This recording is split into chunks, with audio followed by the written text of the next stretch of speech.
why don't we start out with you, Darren, and talk about how we use HR to get to the places that we need to be. You talk about being people-centric, so why don't you tell everybody what that means to you and how you incorporate it at AEI? Sure. So I think that people centric to me means focus on the people. And throughout my career, and especially in the think tank world where we're mission focused, we're enveloping people who are aligned with our culture. So what it means to me is any organization I come into, we need to create a consistent, high quality experience for the people from the time they're a candidate or a prospect for jobs with us through the time that they become an employee and even to the point where they become an alumni eventually because everyone will leave an institution, whether it's for retirement or for another job. And they still remain in our talent pipeline for various reasons. And the bottom line is knowing what people want and making them feel like a human during that process. During the recruiting process, people can feel like a cog in a well-oiled machine sometimes, but they want to feel that human aspect. In a mission-driven organization, we need to help people connect with that mission, understand it more thoroughly, and understand what their colleagues are about and what makes them tick. A lot of that starts with building trust in the process and getting feedback from people during that process and after. So when it comes to people centric culture, it's about understanding what the people of an organization ultimately want and need, understanding the gaps that exist in the current culture, systems, and processes, and then delivering on what they need so that they can feel engaged, learn, and grow. And with this approach, we'll be able to keep the talent and retain them for longer periods of time and also help them grow from within and deliver greater value for the organization. I think the key here also is to get feedback from people after we implement new systems and programs and make sure that we're actually delivering on what they want and intended for us to deliver on. All great points. And when you talk about retaining talent, I'll turn to you, David, because at EY, you spent a lot of time and energy creating a talent brand for them. And as a result, EY is named on so many of the best places to work list, including the Forbes Great Places to Work.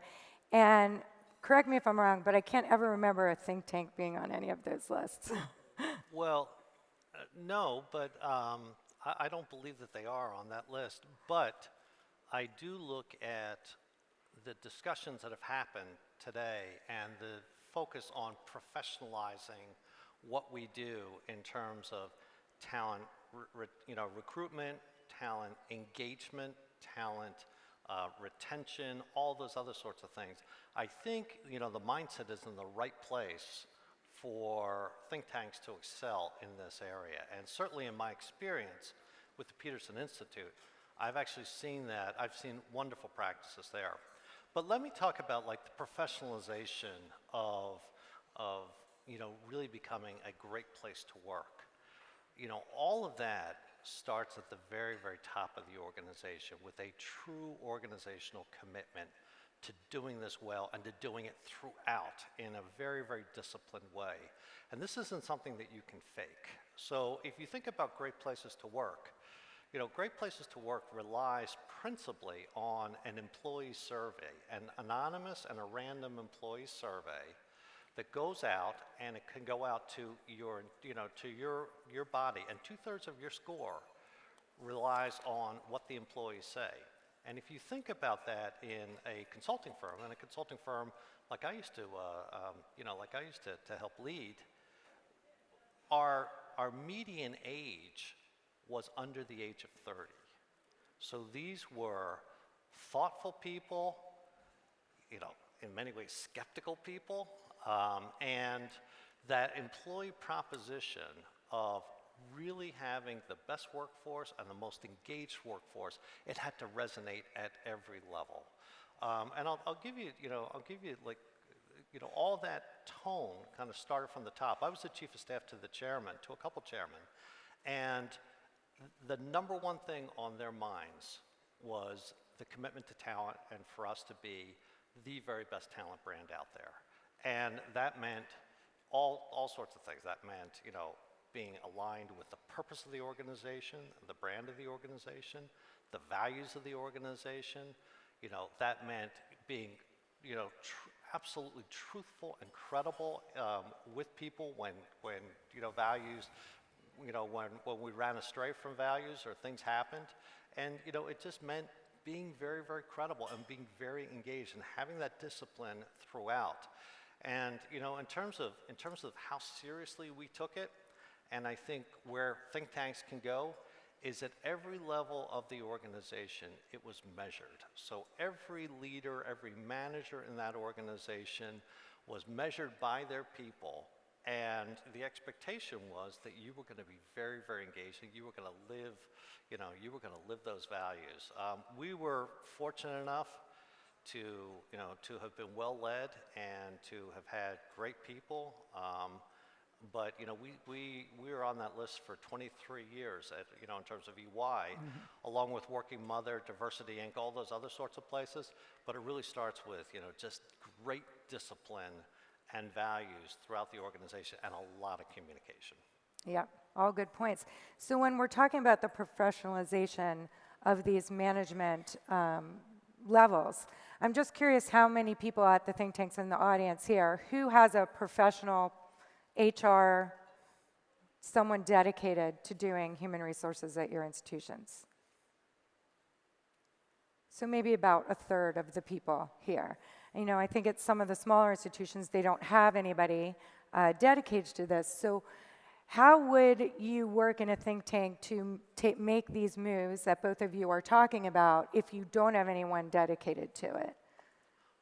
Well, I think it actually starts at the top of the organization.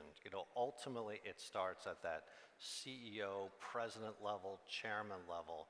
And this is where I can talk about, my own experience in Peterson and with Adam Posen, Michael Peterson, our chair. These folks get this. They get it. They are engaged with respect to what the mission is, what the values are, what the expectations are. And then they back it up with all the things that you have to do. Communicating with your team.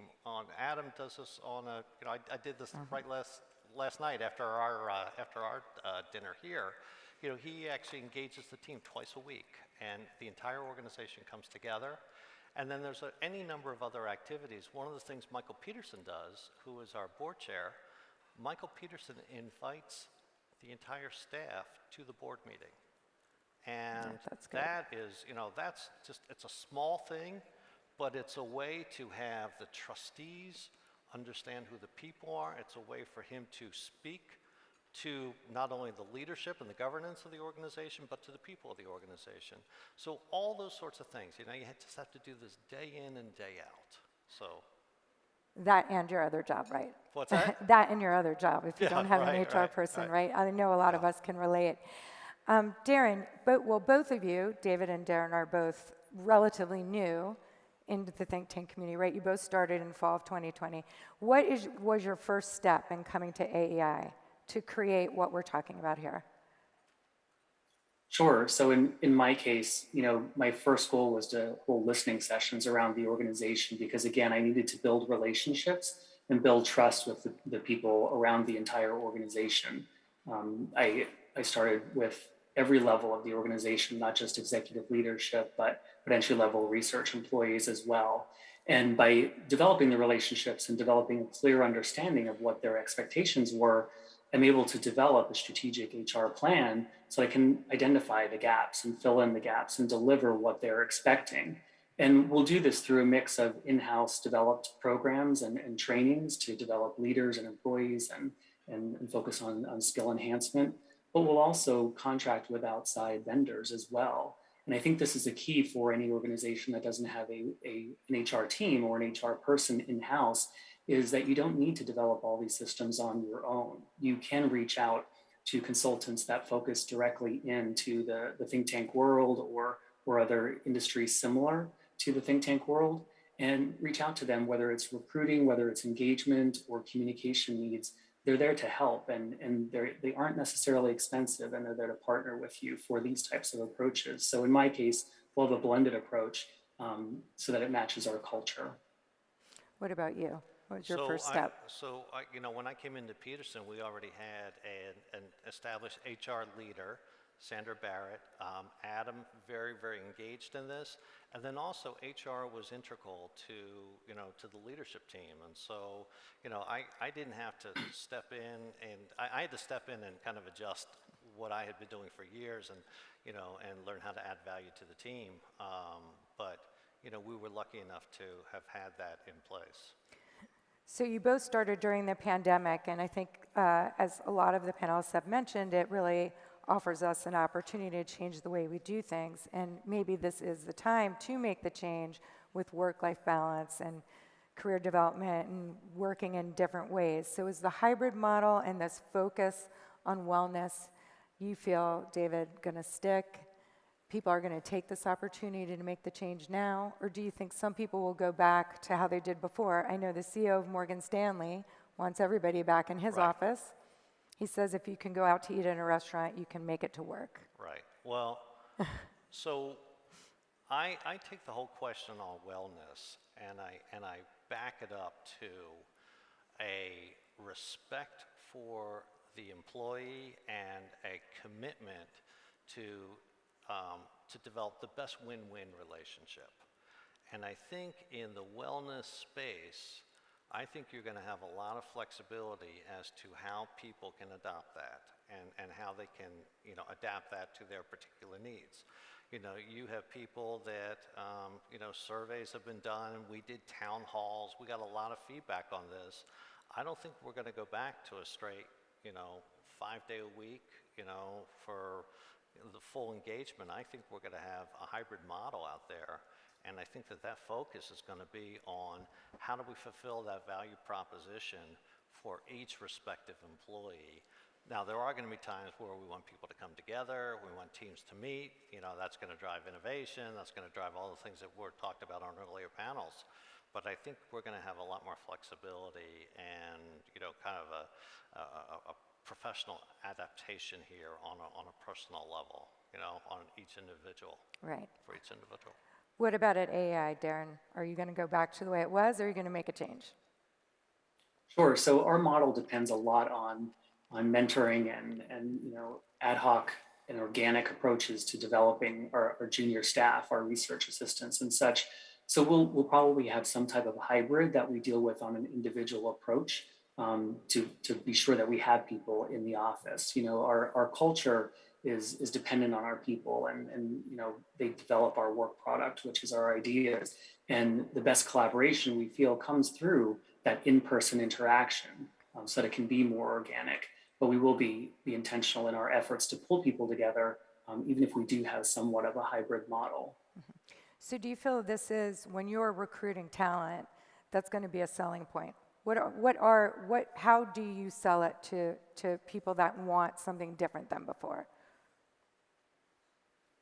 In my case, I believe that it's selling an intentional reason to come into the office. So I think the days of just having people in the office and supervisors managing employees based on their head being at their desk, are gone. We need to move to a much more intentional approach where we're measuring value creation and measuring performance outcomes and intentionally engaging people while in a still organic fashion. So if we can sell the idea that they're going to be personally mentored by some of our senior research scholars or be mentored in other approaches and be able to develop those skills and build a strong network by being in-house, I think that people will be more apt to come into the office because there is intent for it.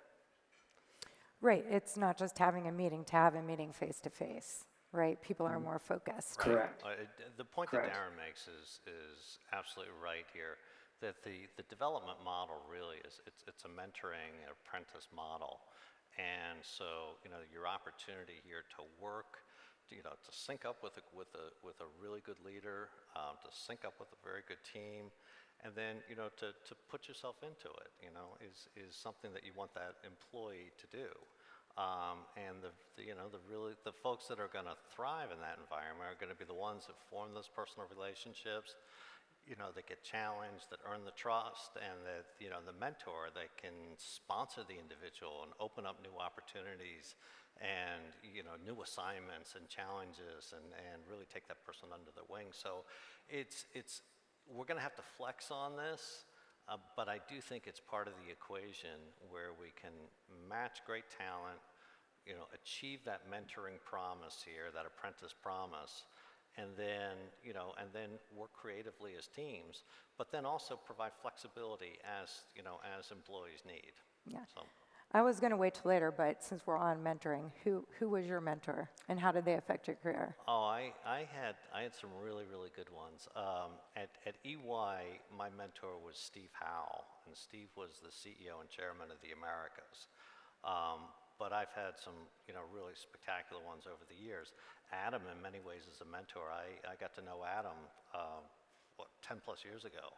And, the work that we did while I was still at EY, and then, watching him and his engagement with folks across EY and others that he was involved with, be it the corporate types or, the policymakers or those sorts of things. I just learned a lot from watching him and engaging with him. That's part of the reason why, in my retirement, Adam asked me to join, and I was absolutely delighted with that opportunity. So he did change the course of your life. What's that? He did change the course of your life, Oh, yeah, and well, not really retired, everybody. Well, I'll tell some stories on that, for Yeah. sure. Darren, what about you? Do you have a mentor that sticks out to you? Yeah, I think Addie Sutton was one of my strong mentors, but I think my key and something that I coach employees on is not to have a single mentor. Right. Different mentors bring different experiences in their life and their professional career and different perspectives. And it helps you shape your perspective if you have sort of a collaborative approach to mentorship and who your mentors are.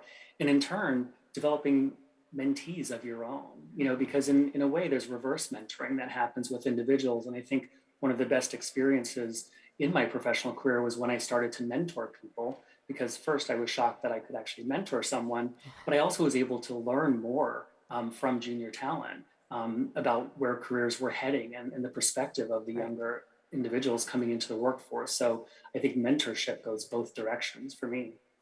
Same, goes both directions for me as well. For sure. Yeah, and For sure. age doesn't matter on either way. You know what I was delighted with at my career with EY? I ran a group, the brand marketing communication team in the Americas for many, many years. And what I was delighted with was we were committed to the sponsorship of women. And it wasn't just, kind of a check the box.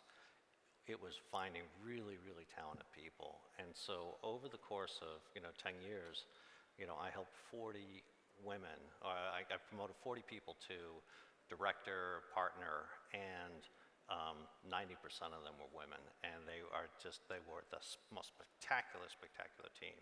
And so all the things that, I was able to learn from them, as Darren pointed out, in terms of, how to run great teams, how to have creative ideas, how can you match people up, so that you've got, cross-pollination of ideas. It was wonderful. I mean, it was probably the thing I'm most proud of in terms of, watching these people just absolutely fly and kill it. Yeah, that is always great. Darren, where do you find the talent? What's your go-to for recruiting? So that's a good question that we're facing right now, because I think we're having to shift models. But for us, I think, mission fit is critical for us. So people have to be exposed to mission and be well-versed in mission, depending on what their role is with the organization. And they also need to be strongly aligned with our culture. We can teach people skills when they come into the organization and teach them what we need them to do, but they need to have that strong foundation. So with that, we look to academic institutions and universities for a lot of our pipeline. We recruit from there for our internship program. And through the internship program, we build that pipeline for our in-house talent. And we go back to the internship program to recruit a lot of our entry-level employees. And we also go to the alumni network that we've built to bring back employees. So we like to bring people in, build some talent, push them out. A lot of our employees leave after 2 or 3 years because they want to go back to school and further their education, whether it's a master's or a PhD program. And in a lot of cases, they will return to us to do additional work. I think traditional job fairs and approaches like that, where we've been moving increasingly away from. And we're also relying more heavily on people's personal professional networks. And we're training our leaders and managers to do recruitment through their networks. And whether that's posting on LinkedIn, reaching out to their listservs and blogs, or through social media, they're increasingly bringing in talent into the organization. What about you at Peterson? I'll answer the question from Peterson, and then also maybe an EY perspective on here. But I want to underscore several things that Darren said, and that is, look at the network under roof right now that we have in our organizations. So, who were great employees? Who were great fellows of the organization? Where are the alumni? Can we get references from them? Because they will have a very good filter and sense about what's going to work in the culture and whether or not it's going to be a good fit. So I think that is a terrific source.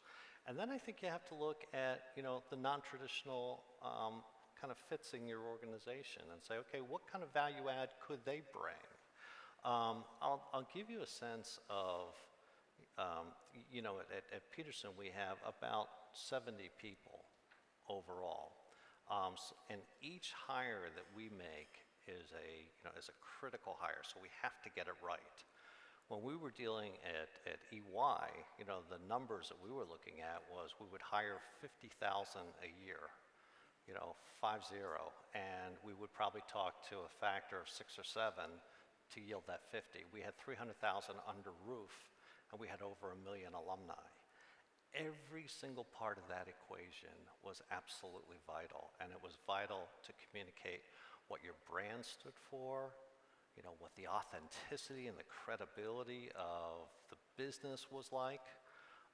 And it was so important to engage every level of that because there were so many stakeholders around that, and that ultimately they're going to carry that brand even as they move on from the firm. They want to carry that exceptional experience, and I think that's a challenge for us at think tanks to think, okay, what does that ecosystem look like? And, how many brand ambassadors do we have out there? And I'd venture to say that we have got a multiple of who's under roof right now in terms of various, the alumni networks. So how much are we engaging them? How much organizational pride do we take in them? What are we doing to help, connect them, to help understand their careers, to harness their insights, those sorts of things. And so you really have to engage in that ecosystem to find very, very good candidates, and then be open to outsiders that could potentially come in and also, help transform your organization. Yeah. How important is brand, Darren, in attracting talent? It's extremely important. At AEI, the brand attracts a lot of individuals. They want to come work for AEI based on the reputation we have, based on the quality of the work that we have put out and the influence we've had.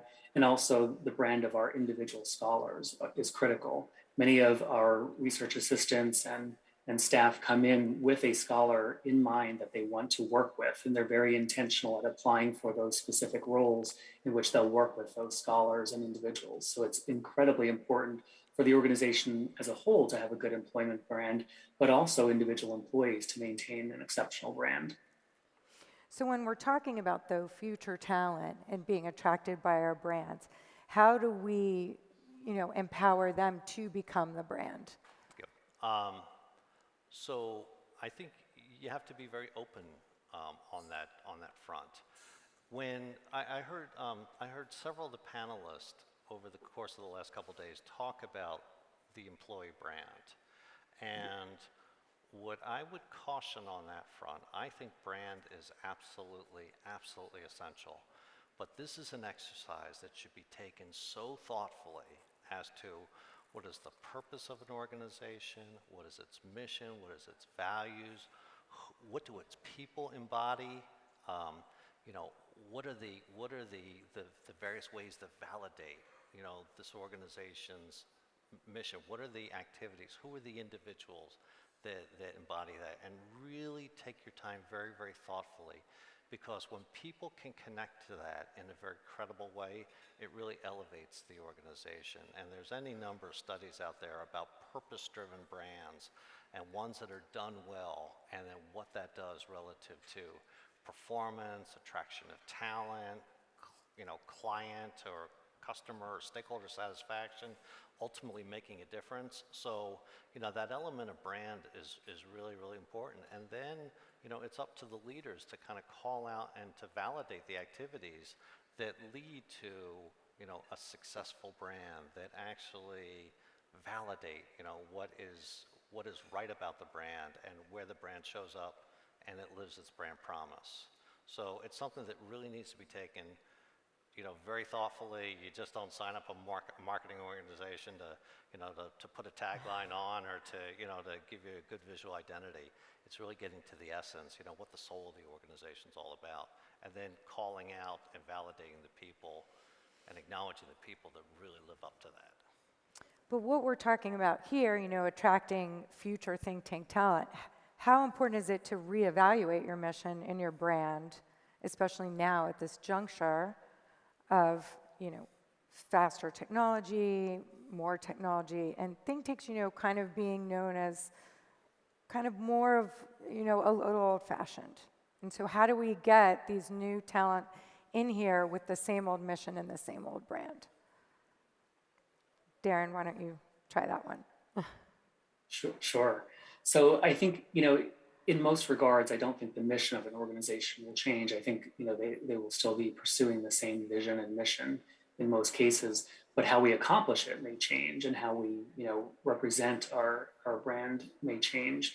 And I think it again comes down to feedback and understanding what do we need to do to accomplish the mission in the outside world. So doing an assessment of the outside, the threats and the opportunities, and understanding where we can create additional value or make modifications that potential employees and employees want, so that they can be more successful in the work that they're doing now, but also in their career path for the future. What do you think? I think it also extends to what are the issues that the think tanks want to undertake, what kind of difference they're trying to move, how does it help human welfare, how does it help advance policy. Those are the projects here in terms of what you do. So it's having a great team, it's having a great focus, it's having an organization that has great values, but it's also doing things that really count, okay? And when that happens, then you've got the whole system, kind of working together, validating. You have your people lined up, making differences as a team. People can feel good about the impact that they're having. And that, that ultimately, again, drives and makes that brand authentic. Right. And that allows you to also to tell that story about, this is what we endeavored to do. This is how we showed up and did it. This is how we engaged. This is the difference that it made. And then that becomes a bit of a snowball effect. Right. Done well. I think it's about staying relevant, to attract younger talent and different types of talent into the ideas industry, and not only telling people what they need to know, but telling people what they want to know and make it interesting in a different way. A lot of the panelists have talked about that.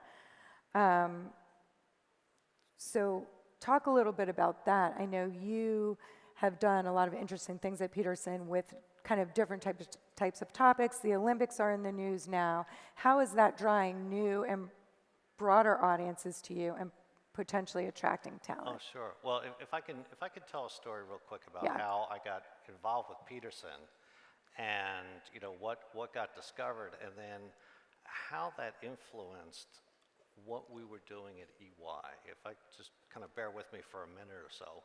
But my first experience with the Peterson Institute was to ask the Peterson Institute, Fred Bergston at the time, who led the Institute, to come in and to brief our chairman at that time, who was going over to Davos. And this was going to be, an hour, 2-hour briefing on elements of the economy, answering Jim's questions, those sorts of things. And I remember being at the edge of my chair for those 2 hours and has unbelievably interesting discussion. And I thought, boy, this guy, Fred, and this team at Peterson, they are so on it, they're remarkable. And so the discussion ends, and and we're getting our chairman ready to go to Davos. And I spent the rest of the weekend, frankly, being agitated, okay? And agitated that that discussion only happened between, a couple of individuals when there could have been so much more value generated by engaging a broad audience. And so when I had the opportunity to be responsible for the relationship, I said, forget this business, where it's going to be a one-to-one discussion once a year. No, we're going to engage the partners. We're going to engage lots of people in this discussion with Peterson to understand their wisdom, and then to be able to apply this to client situations or other matters. And what was interesting was the feedback consistently was, wow, our partners loved these discussions, loved hearing from Fred, loved hearing from Adam, loved engaging with other fellows, and that just grew over time. And we scored everything. We were an accounting firm, consulting firm. We scored everything. And so it was interesting that the feedback on Peterson was always the highest rated. In these quarterly partner discussions, we advanced this down to managers and senior managers, and we engaged many people in that. And so we got them involved, when we were talking about things that were meaningful for us, which were the advancement of women, on matters of immigration and fairness, on those sorts of things. We often engage Peterson in those discussions, and I can come back to that in another example. So Yeah, thanks. I'm curious, Darren, what your biggest HR challenge is. Sure. So I think initially coming into the organization, my biggest HR challenge is creating an efficient and effective HR team. While we had a team in place, we didn't necessarily have the technology that provided streamlined operations and such. So I'm initially focused a lot on building the internal strength of the HR team so that we can then in turn better support the employees and create that better employee experience. And I think that, then the biggest challenge that we focus on is creating that engaging experience where people will want to learn and want to grow and come to the organization. And again, through the internship program, through mentoring, we'll be able to attract talent, but attracting that top talent does continue to be the biggest challenge that we'll face now and into the future. Yeah, that is a big challenge. And I want everybody out there to think about your questions, what your biggest HR challenge is, because we have them here. We might as well ask the experts. So while you think about that, let's hear what your biggest HR challenge is.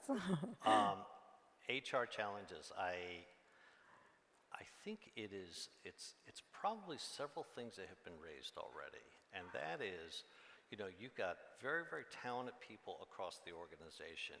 Is your mix working right such that you can harness the maximum amount of innovation and teaming and new idea generation? Or are you kind of, like going back to, basics, okay, within the constraints of, things that are limiting us relative to the current health situation? But are we organizationally thinking about, okay, what is the problem we're trying to solve? How many people could get around that problem to give a perspective? And then how can we develop the most creative solution that has got the best, kind of policy bones to it, and that we could communicate in a really unique and spectacularly effective way? And are we thinking about what audiences we want to influence with our work product? So are we thinking about all that as we design, as we team, as we engage, as we innovate, all that sort of stuff? Or are we going to an expedient answer, and I think that we're going to create a lot more value if we do the former and invest upfront and engage teams on that front. Then I think it's also, recognizing where you might have gaps and what you need to do to create the vibrant organization of the future. So, who are that next generation that you want to identify and that you want to bring in? Who will mentor them? Okay, any of those sorts of things. So it's aligning with what kind of impact you want to make. Are you engaging your teams to do that? Are you investing where you need to so that you have the talent that you can make the difference and that you can keep your brand and relevance very high? Right. So I hear creative strategy, I hear career development. So I'll just share one of our biggest challenges, which I'm sure everyone in the room shares with me, would be, we can do the employee surveys, we can promote our value add brand, but a lot of these things take money, and fundraising is a challenge, which has also been a theme that we've been hearing through here. So, what if you can't, do the things that are going to be needed to attract top talent? How can you get creative and work without that funding for that? Either of you want to take that? Sure. There was a brilliant idea on the last panel about, can you engage others as you put together your team? So are there some outside advisors? Are there some people that could help shape the project in terms of perspective? Are there people that this particular problem or policy recommendation, that this is really important to them, and that can really help kind of expand the vision, the field of play on this, the impact. And I think if you introduce those folks into the discussion and into the teaming, one, they have a great regard for what think tanks do, and they frankly love the opportunity to give advice. And that's just a way to have greater stakeholder engagement, and frankly, kind of pressure test your ideas and your focus, up front, to make sure that it's appropriately tethered. Right. Who has an HR challenge they want to throw at us? I know every single one of you have one. Natasha.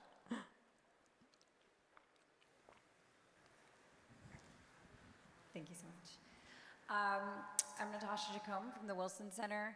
I wanted to ask about professional development, and we have a program at the Wilson Center where we try to do two types of professional development.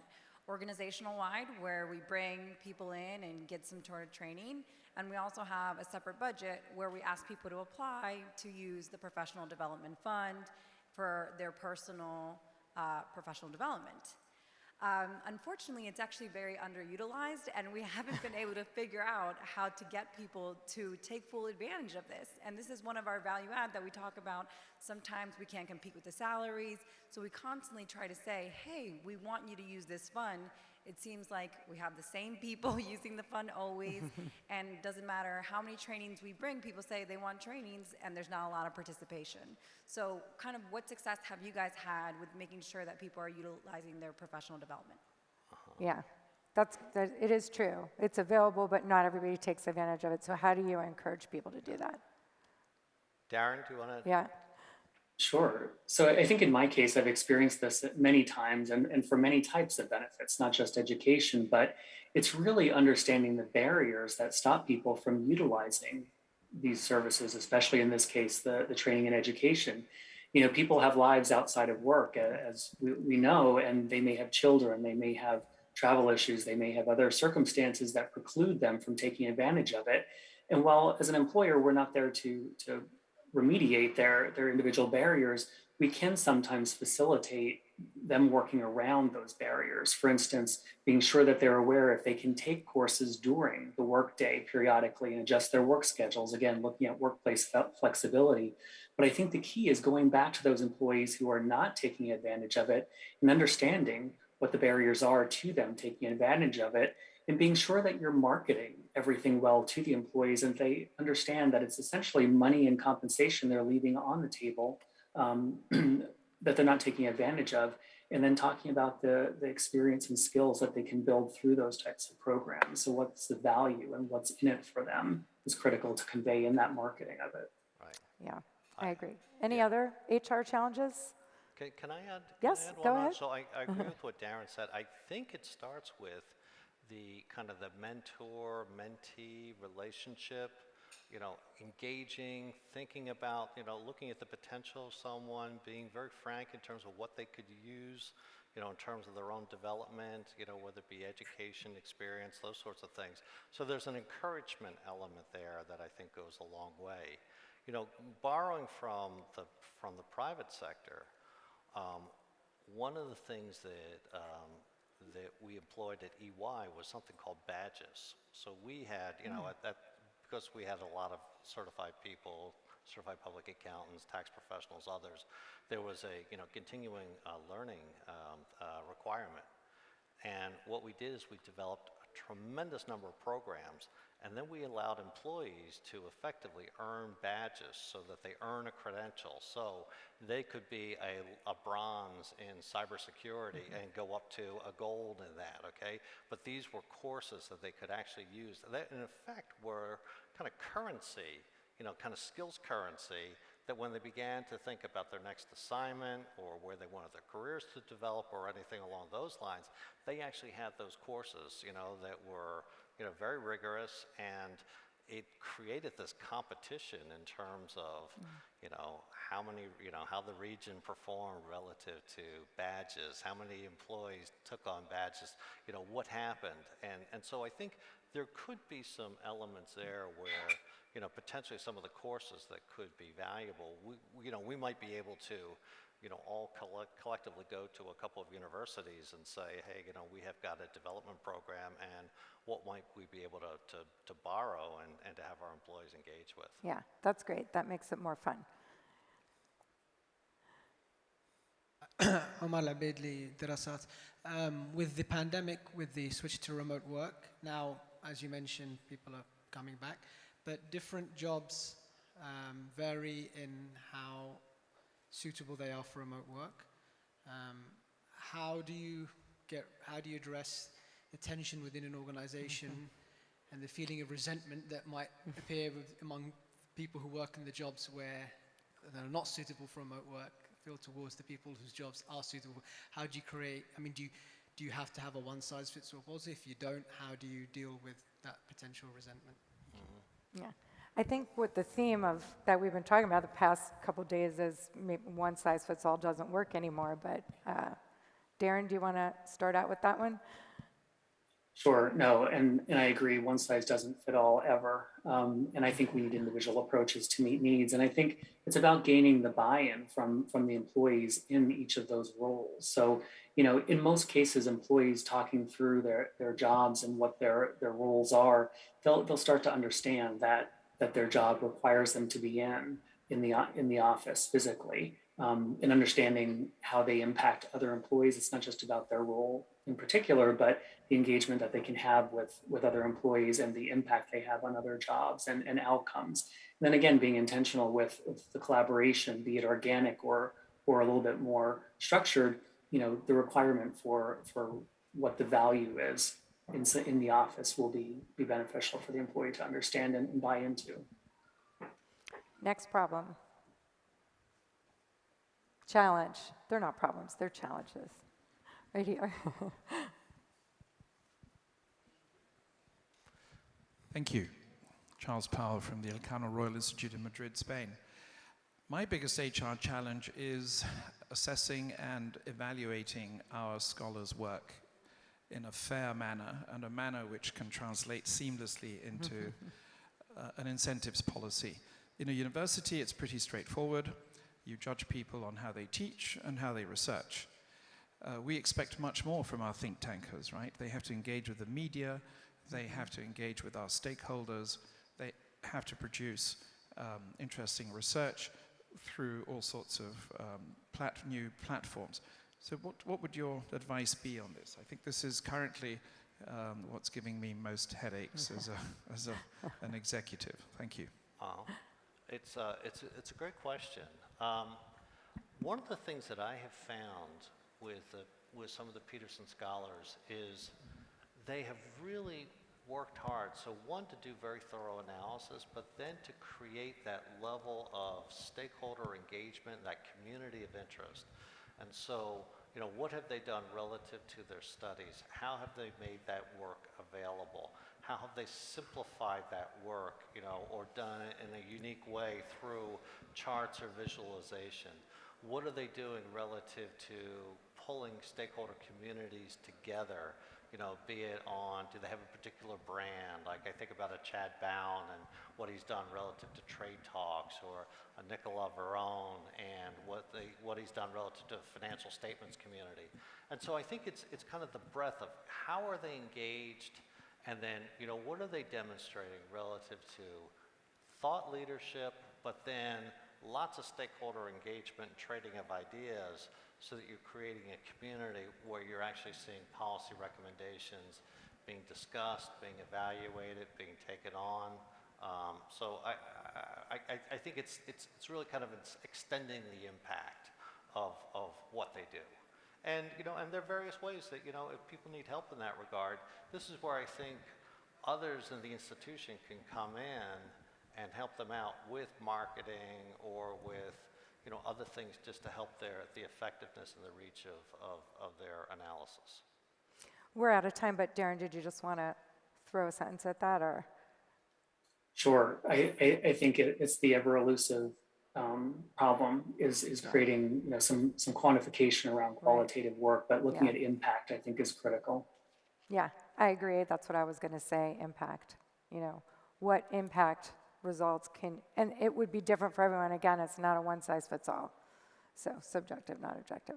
Good. But anyway, thank you so much So for this conversation. One more point on culture? Don't forget that, your employees and, the kind of the breadth of your organization, they all want to be engaged, They all want to feel like they're part of a team. I'm actually leaving tonight, and then what we're having on Friday is we're having our virtual barbecue, okay? And Adam is like so engaged in this in terms of the planning and what's going to go into it and the like. And he shows himself as a human being, but he actually has everyone else show themselves as a human being. And we're not ranked there, in terms of, okay, who are the scholars and what's the administrative staff?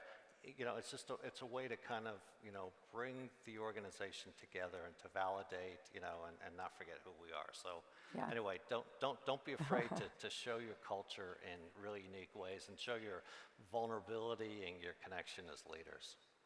Yeah, and I think also, and make it fun and engaging, is we've given a lot of examples about that. So yeah, thank you so much, Darren.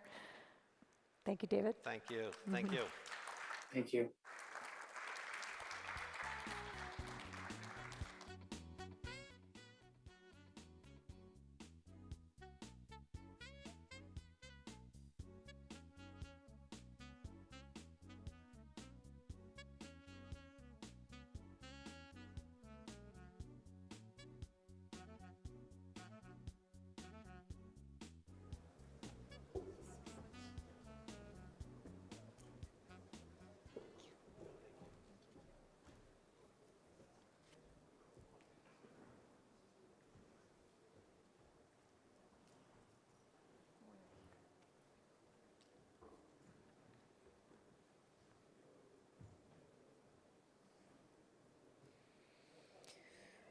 Thanks again to all the participants of this session. We now move on to the final session, being prepared for an uncertain future. This session will be chaired by Antonio Villafranca, the Director of Studies and co-head of the Center on Europe at the Institute of International Political Studies in Italy. Its panelists include Dr. Abla Abdellatif, Executive Director of Egyptian Center for Economic Studies, Lydia Roddy, the Director of Communications at the Economic Research Institute for Asian and East Asia, Indonesia, Elaine Ford, Founding Director, Democracia Digital, Peru, Usama Al-Johari, Chief Executive Officer at the Information and Decision Support Center for the Egyptian Cabinet in Egypt. And we have virtually Sarah Donahue, Associate Director of Operations, Harvard Kennedy School Belfer Center in the United States. And we have Dr. Khulud Ouda, Vice President of Technology and Data Science, Chief Information Officer at the Urban Institute in the United States, who is joining us virtually.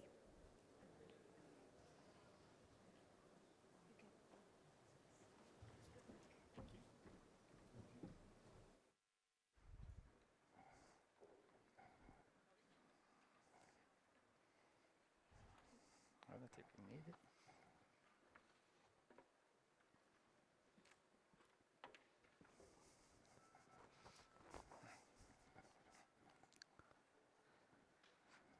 So everybody seated so we can get started with our last session. It's like with the old records, in which, after the last song, you have, the bonus track. So this is, to some extent, a sort of bonus track. We have this very ambitious title, Being Prepared for an Uncertain Future. And I remember yesterday when Jim McGann started our forum, he mentioned something he says about the future to his student. I read it, Jim. The only certain thing is change. So being prepared for an uncertain future means getting ready for change. And change doesn't mean, that it is a one-shot effort. It is a continuous effort for a think tank, especially in a post-COVID scenario in which everything basically changed, from the way we raise money in think tanks to the way we communicate to the very topics we cover in the think tanks. So this is what I ask to my fellow speakers, panelists today. How do they translate change into concrete, down-to-earth priorities, objectives, and strategies for their own think tanks? So let me start with my friend, Abla Latif from Egypt. So Abla, change is affecting very deeply the way we provide policymakers with insights and policy recommendations. So when it comes to your institute in particular, what is the impact of this change in advising policymaking? Please. Okay, thank you very much. But before I start, given ان انا مصريه عربيه وفي بلد عربي، احب اقول السلام عليكم ورحمه الله وبركاته، وان انا سعيده ان انا في دبي. I just wanted to say those few Arabic words because it doesn't make sense that I would be Egyptian and Arab and I come to an Arab country and I speak all the way in English. So I have to start with that. Okay. I want to start before answering Antonia's question. I need to thank Trends for organizing this incredible event, and of course James Megan for all the efforts. Combined, they made it possible for us to meet in person for the first time in a year and a half, which is a huge achievement. Okay.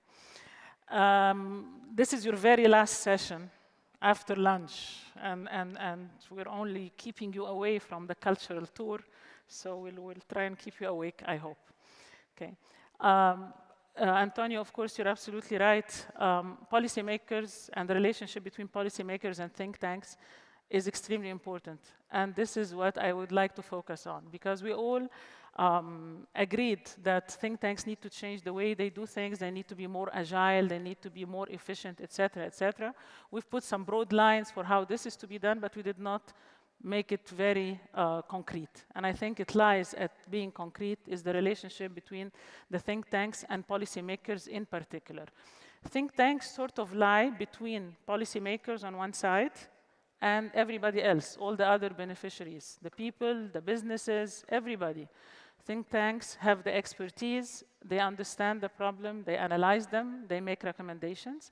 Those recommendations are useless unless they get translated into actual policy actions. And this would not happen unless there is a strong relationship between those two. And this is why this is what I want to focus on. I will start by mentioning the 4 points I have in mind. 3 of them are focused on the policymakers issue. The fourth one is actually about TTCS, the program, James Megan program. Okay, I'm not going to say Pennsylvania program, it's your program, and it's about the second wave of that. My points are as follows. Number 1, there is a very strong need to build trust between think tanks and policymakers. Number 2, I'm going to talk about the areas of focus the think tanks need to look at this stage of COVID and after COVID. Number 3, I'm going to talk about the role of think tanks in training policymakers on how to do policies. Okay, and it's a very important function. And then the 4th point actually is to talk about the second wave of James' program, okay, and what needs to be done next. It's the second wave of efforts. Okay. About the first 3 points, I'm going to give examples of specific actions and what has been done by ECS in those areas. On building the trust, we all know that more often than not, we find policymakers, they have the studies, they find everything around, and yet they make their own decisions away from all the studies on their own. And this is because either they don't get the information in a timely way, or it's too complicated for them to understand, or they don't have scenarios and different possibilities for answering their what-if questions. And what we did at ECS, and it has worked beautifully in improving the relation with policymakers, is to get them engaged in every research that we do, all the way through the entire process, from the beginning until the end. You don't just show them the results. You actually take them through the entire process. By getting them engaged all the way, they understand our jargon of language.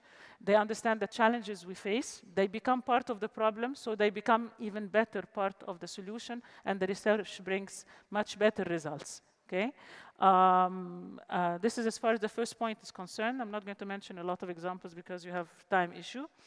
On the second point, on the areas that we need to focus on, okay, I think during COVID time and the next period to come, what think tanks need to do and search for, they need to ask for, make it demand-driven, not supply-driven. They need to revisit the strategies for development of their governments and of their countries, because everything has changed. We cannot stick to the same strategies with the situation being completely different. Governments do not have time to do this by themselves. They are very occupied with operational issues. They're very occupied with emergencies, with health issues, etc., etc., etc. The strategies need to be revisited. The priorities need to be revisited. And very, very important, we need to have impact assessment of the governmental policies that were applied during COVID. Okay? Again, at ECS, what we did is something I think is actually beautiful. We did around 35 studies from the beginning of COVID until now in 3 groups.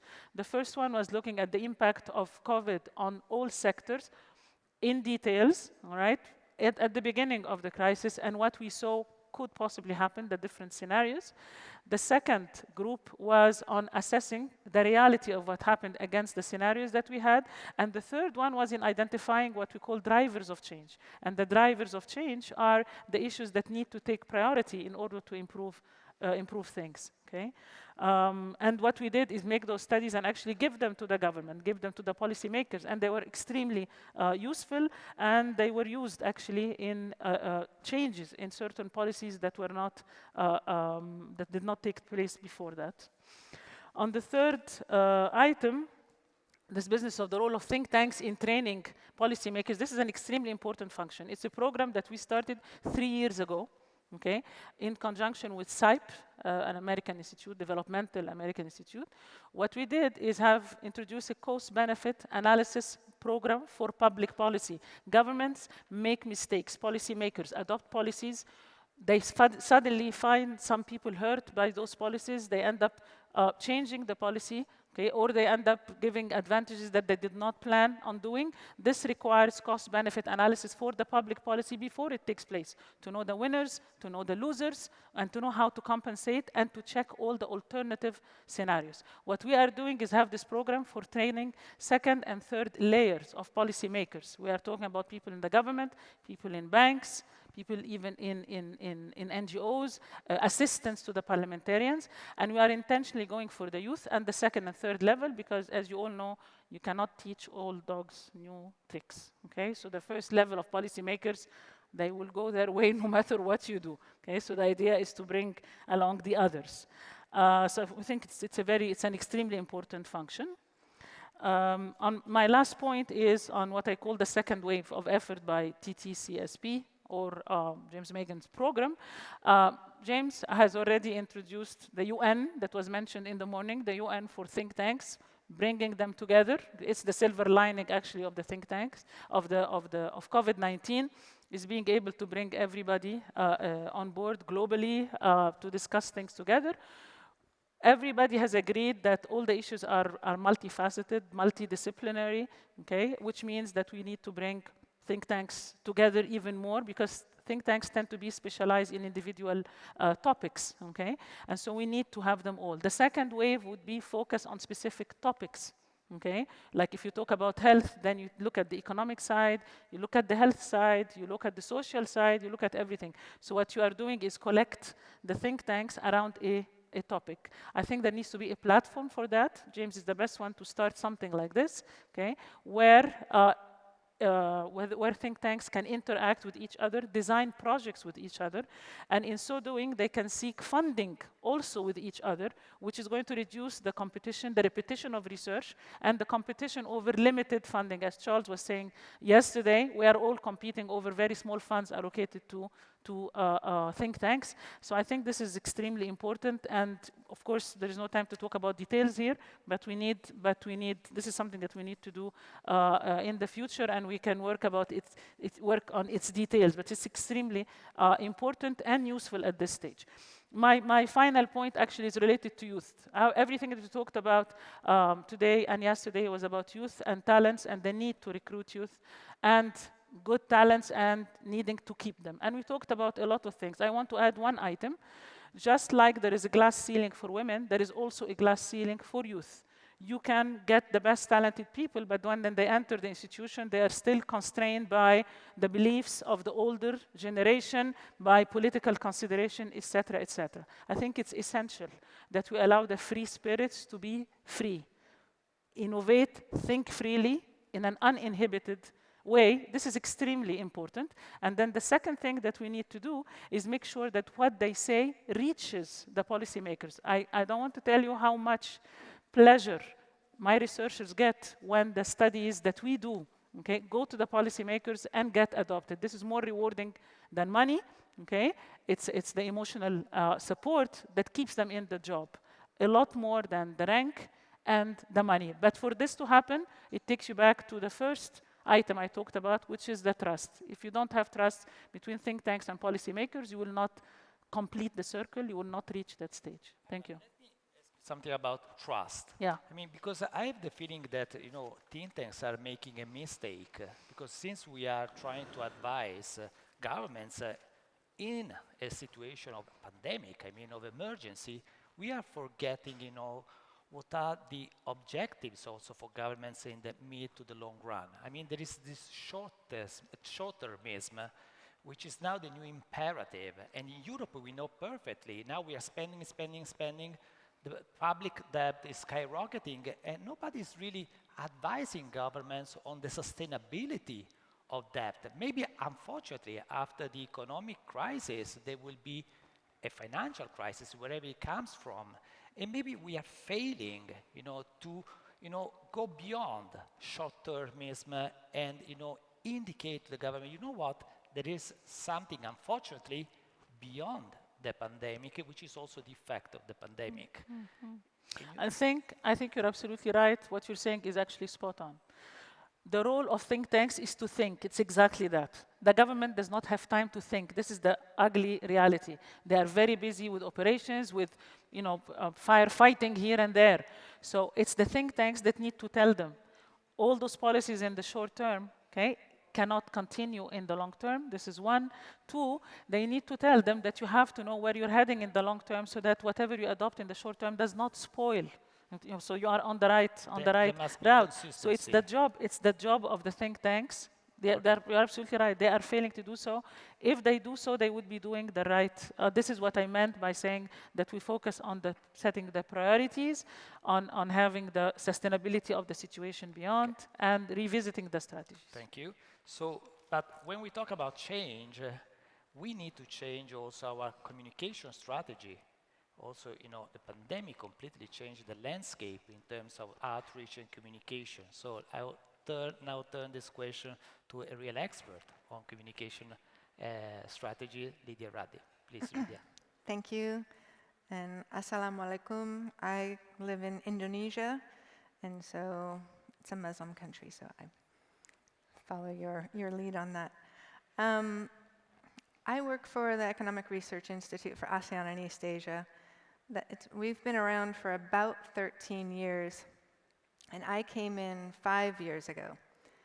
And I have to say, when I first got there, it's a very academic institute with mostly economists, and I had to pitch communications. People were not that interested in communications, and boy, I could long for those days now, because there's been a massive transformation just in the 5 years, and it's not because of me and my team, it's because of what's happening socially. And I think we've already talked a lot about communications because of how important it is, and there's so much more recognition of its importance. So I am following on the heels of already a bunch of very smart comments, which I had written down before I came, so I'm going to highlight a few things. First of all, just a funny anecdote. When I first arrived to talk about, I guess initially kind of a cultural difference, but my boss welcomed me, and he said, we're very glad to have you. Don't worry, you'll fail. All right. Now, to an American, this is not like the words of encouragement that you want to hear. And I have to say that what it did do, and I really did ponder this for a long time, what did he mean? It made me feel comfortable, because what he was telling me was take risks. It's okay to fail. Now, it didn't come out quite that way when he said it, but over the years, I keep coming back to that because my job has required taking risk, because it wasn't necessarily the most welcome position to begin with. So over working with the economists, and now we have experts from other disciplines as well, I built up the trust with them, which was very, very important. And that also involved a lot of almost capacity building, because they weren't used to writing the policy briefs, or especially not the op-eds. And so a lot of times I had to create formats and really teach how to do that style of writing. And it's been, for me, it's been fun. It's been something, now we're producing so much more than we were 5 years ago. I'd like to talk about a couple of things that we've been talking about for the last few days. And I want to say, yes, change, new, everyone's been talking about that. But actually, from a communications director perspective, there's a lot of basic, real, old communication that we need to keep doing. What I mean by that is, if we're talking about attracting people, talent, who want to work for a meaningful, impactful organization, we have to make sure that when we're disseminating our research, we're doing it in a way that shows what the meaning is and the impact is. So in other words, we don't just say, here's an energy outlook for Cambodia. We say how that can be important for energy transition, sustainability, and all that kind of messaging really has to make it into the top line. It has to be in the titles of your articles. It has to be in the first sentence of your social media. So that's straight up comms. It's nothing new about that. Related to that is, and I'll get to the newer stuff in a second, the amount of work that a comms team has to do once it becomes an important part of an organization is huge, because everybody, all the different teams, want your support. And so not only are we working on developing the messaging, but now there's also learning all of the new technologies.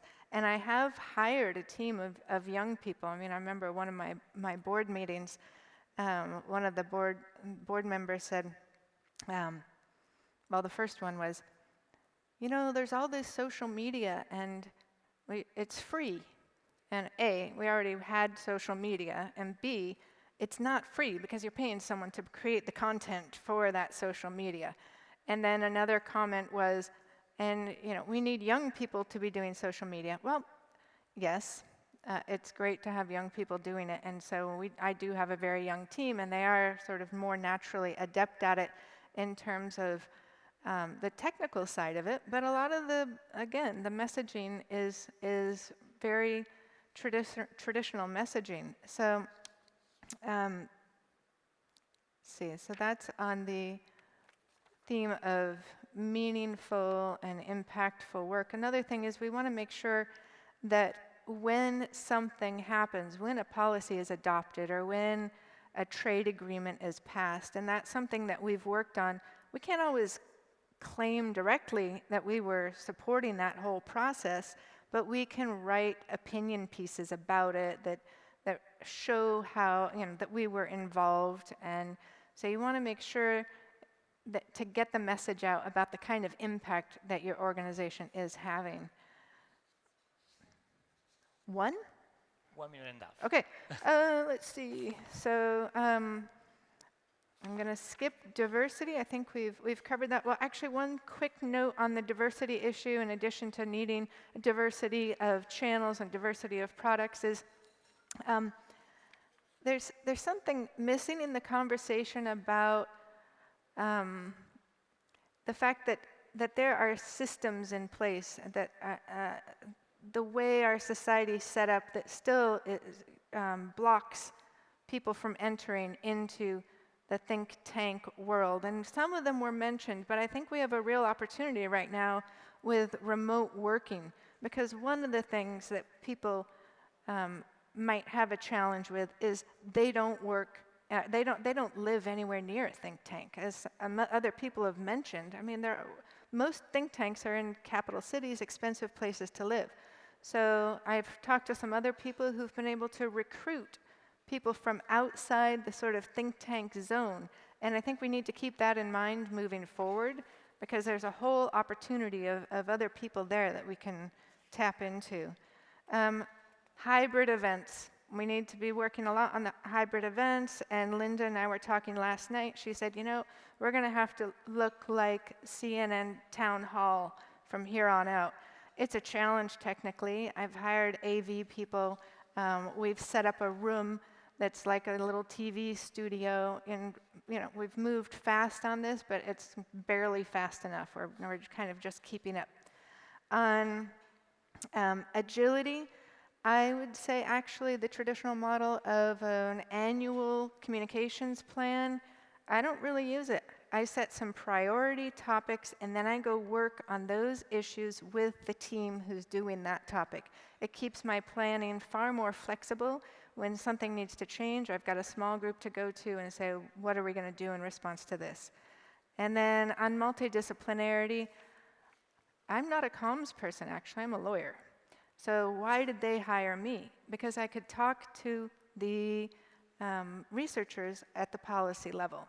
And they really wanted that kind of input into their communications, at least at the initial phases. And then our head of publications is actually a PhD economist who worked at The Economist. And again, he has the credibility with the researchers to be able to really critique what they're writing. And it's improved the level of our research output substantially, having him there as our chief editor and publication person. Okay. Thank you very much. Well, yesterday we talked about communication. I think that maybe there should be an event in which we really talk about communication beyond rhetoric. I mean, all think tanks are very much engaged in social media, but what is exactly the impact of our engagement in social media? We say, okay, we doubled the number of followers. Okay, they were 20 last year, and then, okay, they are 40. Is it a good result? I mean, I think that we should, double think also on the engagement in social media. But, this would be for another event. Now we move to Ellen Ford. Ellen, coming from Peru. Well, we have seen also, we have heard the voice of big think tanks in relatively rich countries. But when it comes to COVID, of course, the economic crisis emerged. And many developing countries are heavily hit by the pandemic, and it has a very negative impact in terms of fundraising for think tanks. So what is in particular the situation for a relatively small think tank based in Latin America? It would be probably the same in some African countries or some Asian countries. Please. Thank you, Antonio. Yes, I prepare a statement for you all, so I will prefer to read it. And I would think I will talk on behalf of Peru, on behalf of Latin American countries. First of all, I want to thank to the think tanks and civil society program and Trends Research and Advisory for this invitation. I feel really honored to be in Dubai in such interesting forum and this session. Today, July 28, Peru celebrates the Independence Day. But it's not just another year. It is 200 years since our independence, as different countries in Latin America and the Caribbean have been celebrating. Peruvians have thought for some years that we will celebrate our independence in a great moment of modernity, poverty reduction, economic boom, and democratic stability. There have been important advances and efforts. However, we arrived to our bicentennial in a complicated scenario. In the midst of the pandemic crisis due to COVID-19, with a high number of cases and thousands of deaths, which had an impact in our economy. In addition, today, July 28, a radical leftist party is assuming the presidency of our country, which does not believe in the free market, close to the Bolivarian model of Venezuela, and has a very precarious technical and political team of work. This bleak picture is repeated in many Latin American countries where we see health, political, and economic crisis, rise of populism and authoritarianism, in addition to social conflicts, mass mobilizations in the streets, demanding changes of various kinds due to dissatisfaction of citizenship. It is a concept that we are seeing across the board in countries such as Peru, Chile, Colombia, Brazil, Cuba, Venezuela, among others.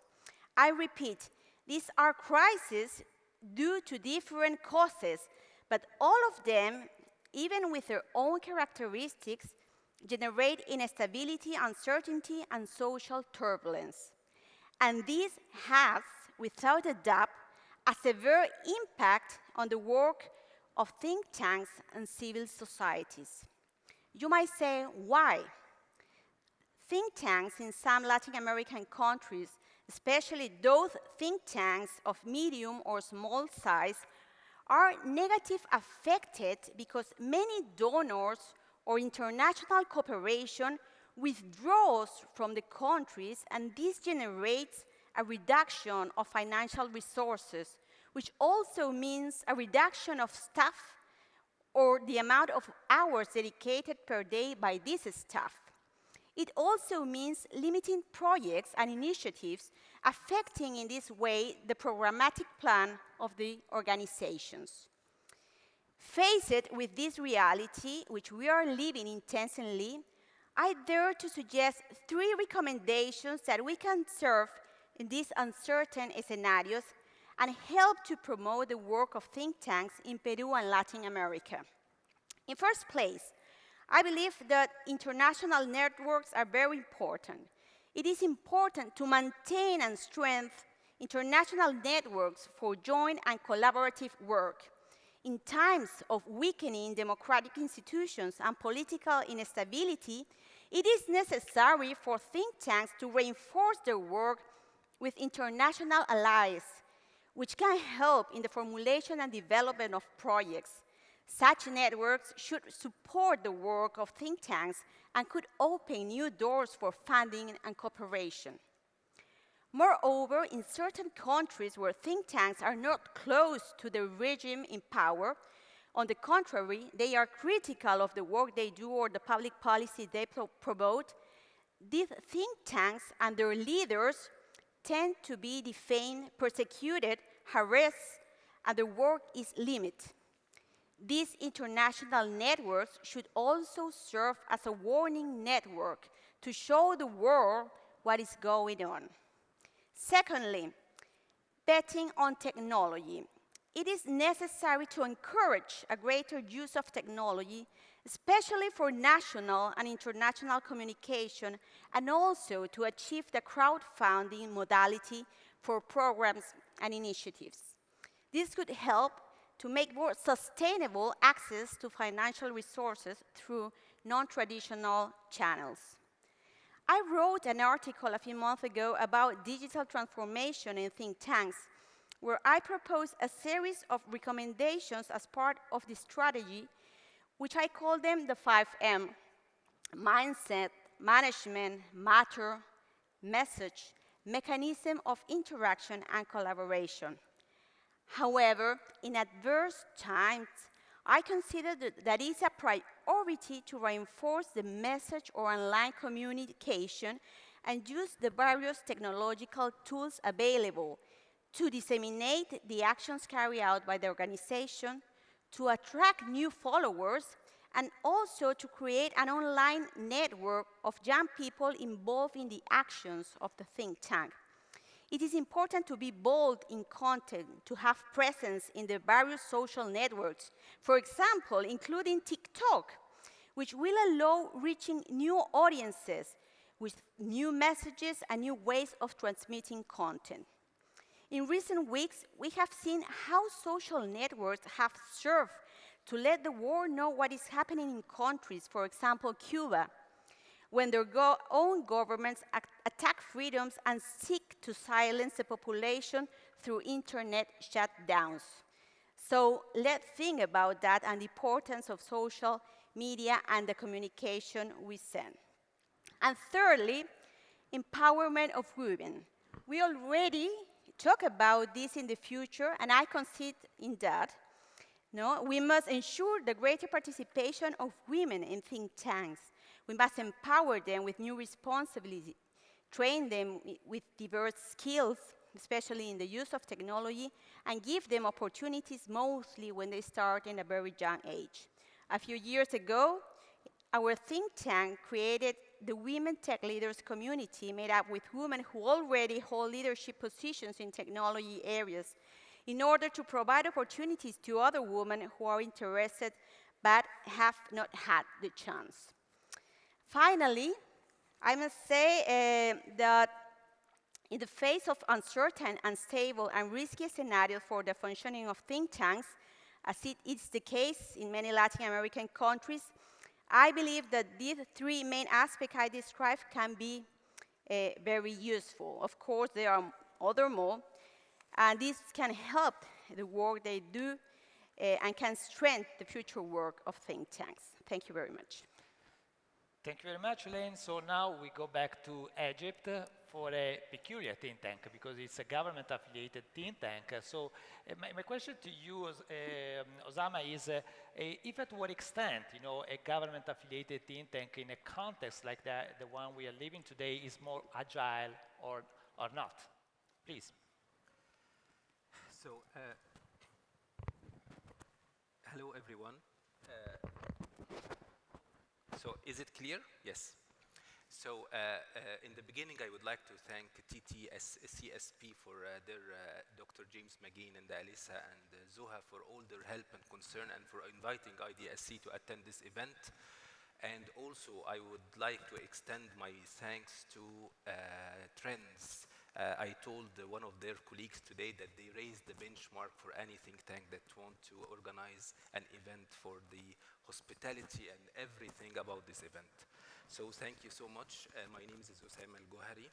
I am acting as assistant for the Prime Minister of Egypt and also the chairman of the Information and Decision Support Center. IDSC has been established since 1985. It is a very well-known organization inside Egypt. It has its own landmarks in the Egyptian history. For example, anyone wants to get internet in the early 90s, the only gateway was IDSC. So it is a very well-known entity. And as a government affiliate think tank, we have three main roles, which is to provide quick responses to all the policymaker questions inside the cabinet, do dozens of ad hoc analysis, and also to review all the recommendations that come to the Prime Minister from different stakeholders, either any other think tanks or ministries or whatever. So when the pandemic happened, it was my first day to take the leader for IDSC, and honestly speaking, I didn't know what to do. And we met as a team, and we decided that the best strategy for us is, so it's working right now? So we said, if we don't know what to do, at least we will decide what we will not do as our strategy while dealing with think tanks.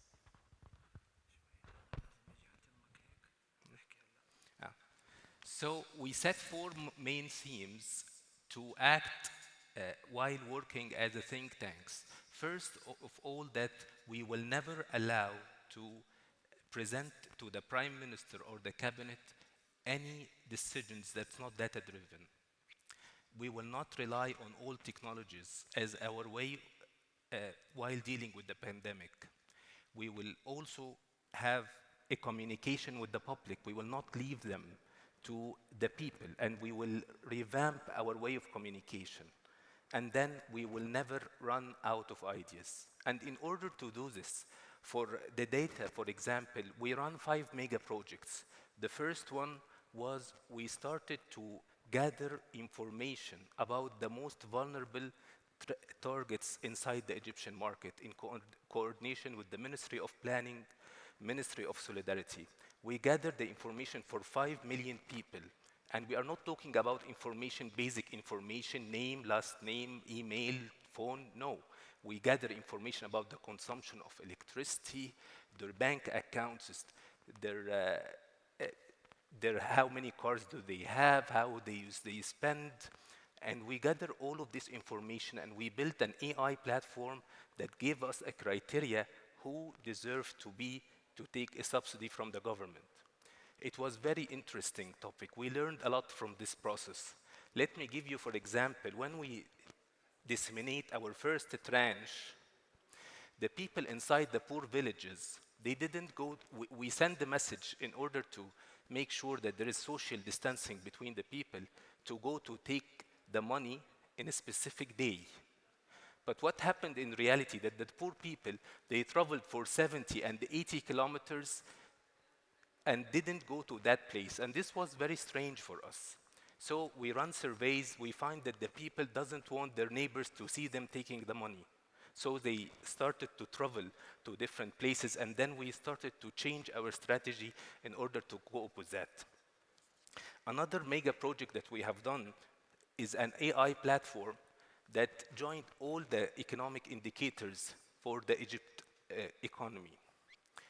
It had been done with Microsoft, and we have platforms and digital platforms for all the cabinet screens that they can take the decision process in a very quick way. Also, concerning the ideas, we launched a series under the name of Perspectives. It is a strategic perspective, economic perspective, social perspective, and all of this had been done in coordination with the private sector.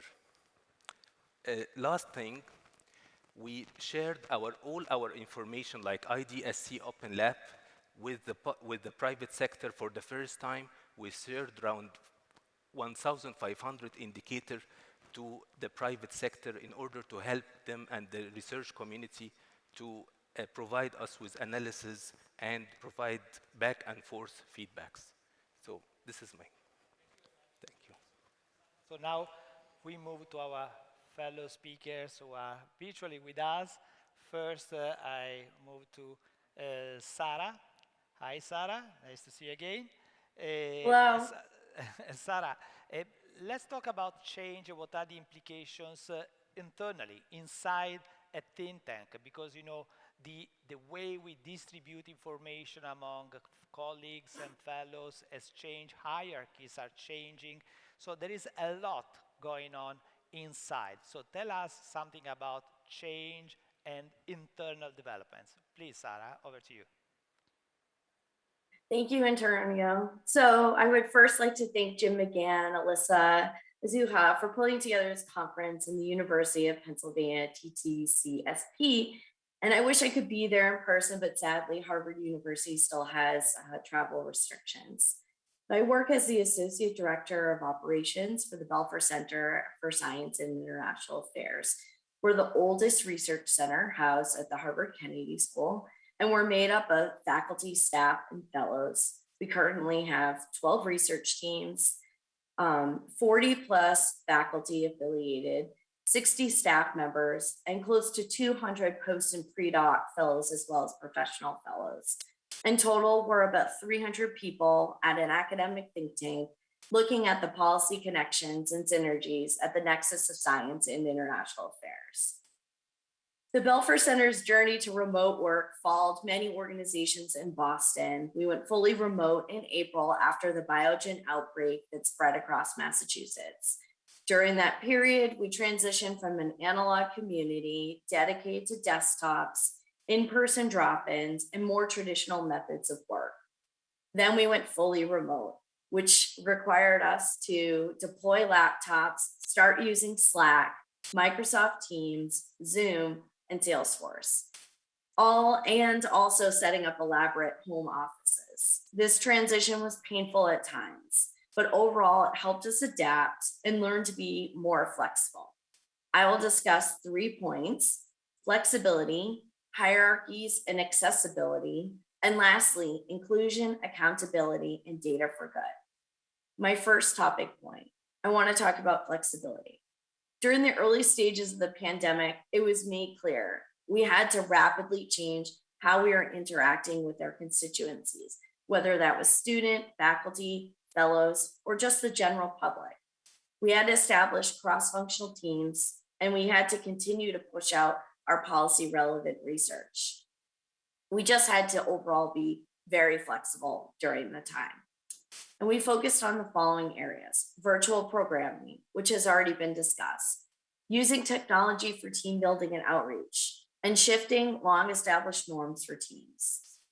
One example I'd like to use that we used all of these things effectively was we ran a large conference that was run by the Intelligence and Environment and Natural Research team at the Belfer Center. These two teams had never worked together, and they came together as cross-functional units to run a conference that looked at the national security risks of climate change. Secretary John Kerry was the main speaker, and all of it was run on Zoom. They used a technology platform they'd never used before, and they worked as cross-functional teams. In doing so, they shifted the norms of staying within their research team silos. They also invited the public to attend this event. This was something that hadn't happened before. And seeing these connections between these two teams and moving away from these silos that has plagued our research institution, it really showed that because of COVID, these innovations started to happen. It wasn't anything we had really seen before. And it was these teams' ability to be flexible, understand these new norms, take on these challenges of continuing to do programming that made them successful. What actions can be taken to continue doing things like this? Creating working groups on policy topics that bring all scholars to the table across disciplines to engage when there are synergies. Remembering to engage people that are outside your organization. Encourage bringing the public in. Don't always have closed-door sessions. Crowdsource your talent. Look across broader audiences. Before COVID, our organization would not have been flexible enough to make any of these changes. We were faced with this adversity because we are all working from home, all working on Zoom. We weren't able to convene in person. The next topic I'd like to talk about is hierarchies and accessibility. Within most think tanks, hierarchy structures exist around PhD track professionals and academics. These structures can silo research, prevent input from non-PhD members of think tanks, and stifle career tracks for non-PhD track professionals. COVID brought all of this into perspective. Those hierarchies seemed to fade, and many staff and junior fellows all of a sudden had a seat at the Zoom table, and they gained subsequent levels of autonomy.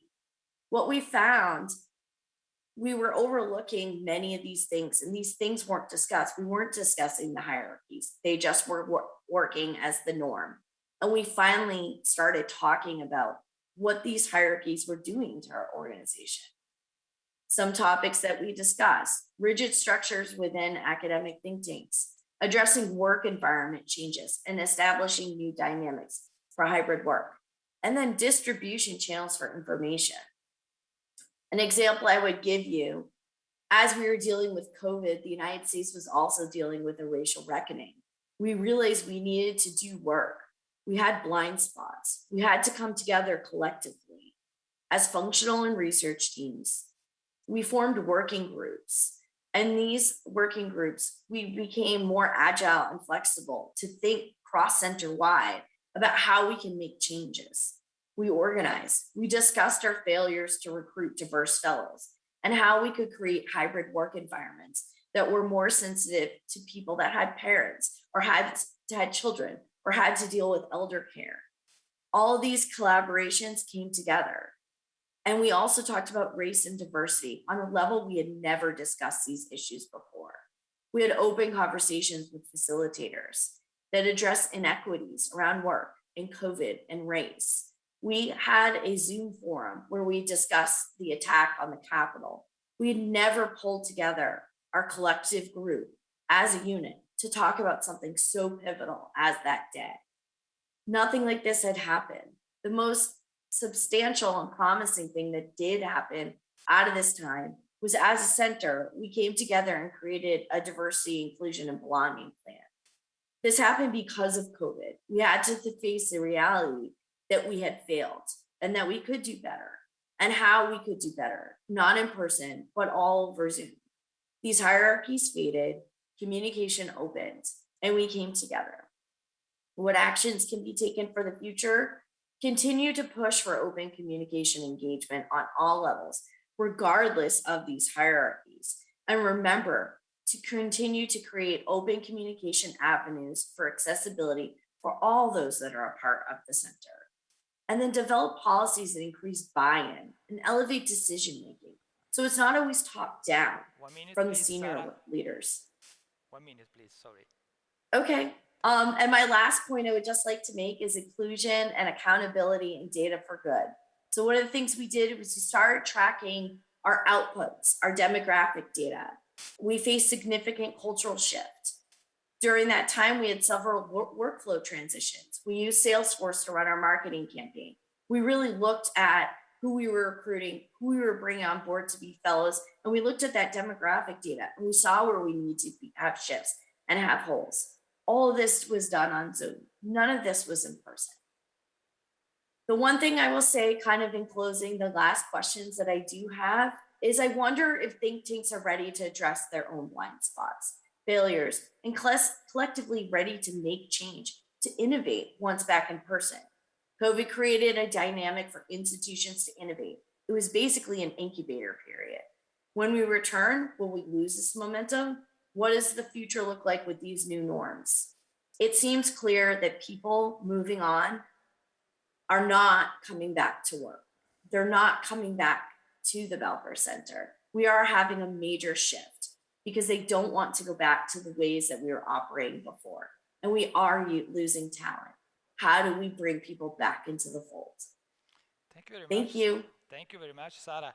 I was very impressed by what you said, that COVID, the pandemic is putting, also internal hierarchies upside down.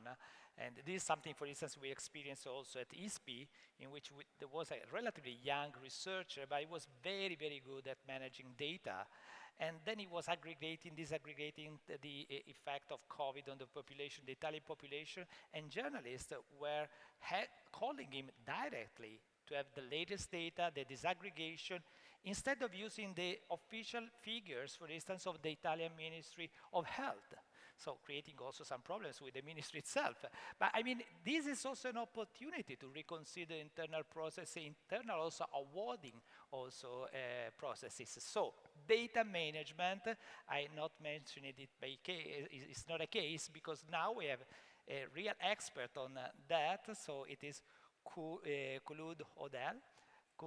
Khulud, it's my pleasure to have you here. So on data specifically, what are the implications, the change which is taking place in managing data, which are now more than ever extremely relevant? Please, Khulud. Thank you. Good afternoon, everybody, and good morning for those calling from Washington, D.C. I work for the Urban Institute, a policy research institute based in Washington, D.C. And I'm going to mostly focus on the technology and what role it played, but also what we learned at Urban. And I'm going to cover three things, and one of them is of course, data and innovations around data. But I think the three things that served us well around technology and data and lessons, let's say, we learned that prepared us for uncertainties, and I think it prepares us now for more than just a pandemic, is how to be as an organization. All organizations realize the importance of digital and the importance of technology. But I think what is more important is really being digitally fit as an organization. We probably all have stories to say about our memberships in gyms that we never use, or having a bicycle in your basement does not necessarily make you fit. It's really using it and knowing how to really focus on improving your vitals. And that's the part of digital fitness, that an organization that is digitally fit was more likely to manage a pandemic, manage different other risks and uncertainties. And at Urban, I think we were lucky that we got to that fitness level of digital that prepared us, I would say, for the pandemic in terms of having a proactive operating model, planning, anticipating issues. Of course, nobody could anticipate the pandemic, but at least anticipating some technical issues, planning for resources, and investing in having staff and teams across who are tech savvy. They use the technology in their day-to-day, so it's not last minute. Now we're all struggling how we can teach. Of course, there was some adapting, but having that level of digital fitness in the organization definitely put us at an advantage to adapt quickly, switch quickly, scale some licenses, etc. And of course, the agility is a big part of it as well, in how you really start with things, try things sometimes, and focus always on continuously improving it. And that's, again, part of the digital fitness. The second is the resilience and the cyber security, but also maintaining a balanced approach to security. We all face cybersecurity attacks all the time, but there was a spike in security risk during COVID, the type of phishing attacks, because there is everybody is looking for updates, so people will fall for phishing at a higher rates. There was, of course, a couple of security breaches that impacted hundreds of thousands of nonprofit organizations. So on top of pandemic and everything, we had to maintain the security. And of course, when you have workforce working from home, you could not necessarily ensure the same security measures. So having a resilient and a balanced security management approach was also critical for us. We had to adapt quickly. We were dealing with a couple of incidents during the pandemic on top of everything, but we managed not to let it impact the work and what people need to do on a daily basis.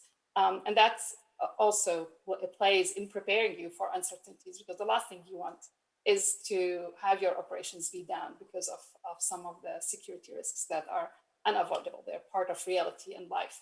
And the third one is having platforms and methods that help accelerate innovation. Because in the face of uncertainties, you're going to find yourself having to find new ways to do work or new solutions. And that's where the data and the innovations and the methods and the platforms we developed, for example, at Urban, came really to great use during the pandemic. Because we have been experimenting with using design thinking approach to bring different people with diverse voices, to bring our social scientists and our change makers and our data scientists and technologists in one room to tackle a design problem. So having those methods and having some advanced data analytic platforms at our disposal for the organization served us well. As Sarah mentioned, the US was not just dealing with the pandemic, was also dealing with racial reckoning, and that impacted the way we wanted even to look at the implications, for example, of COVID on the racial dimensions and people of color, the communities, how they were impacted proportionally much higher than others. So having those methods and those data tools allowed us to really come together with our researchers and come up with some data analytics tools. For example, one of them was on job loss, how you really predict job loss in certain communities. And this data, because it's updated on a monthly basis, was useful and allowed foundations, governments, community organizations who are planning services in certain areas that are impacted highly by job loss to be prepared, including food banks, for example. The same thing with race, kind of coming together with our social scientists. We leveraged a new Pulse tool that looked at existing data on housing and health indicators to really represent the data broken by geography and race, which was a very important lens to put in the reckoning, of course, of racial issues. So those are my kind of 3 lessons learned is as an organization to be digitally fit, to always focus on having a resilient, a cyber resilient organization so you can manage those risks that are always there and to have it be balanced so it's not in the way, to have the right level of securities. And third, of course, investing and continuing to have platforms and methods for innovation around data and technology and how we use it in policy research. Thank you very much, Khulud. Thank you so much. You raised a lot of interesting topics, and actually I have a lot of questions, but I will resist the temptation to make all these questions because we still have a few minutes. I would leave to the audience the possibility also to make some questions, but there is a ticket coming from the boss, so first I read the ticket.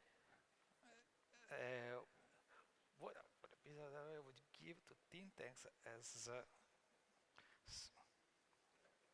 I don't understand again what is written here.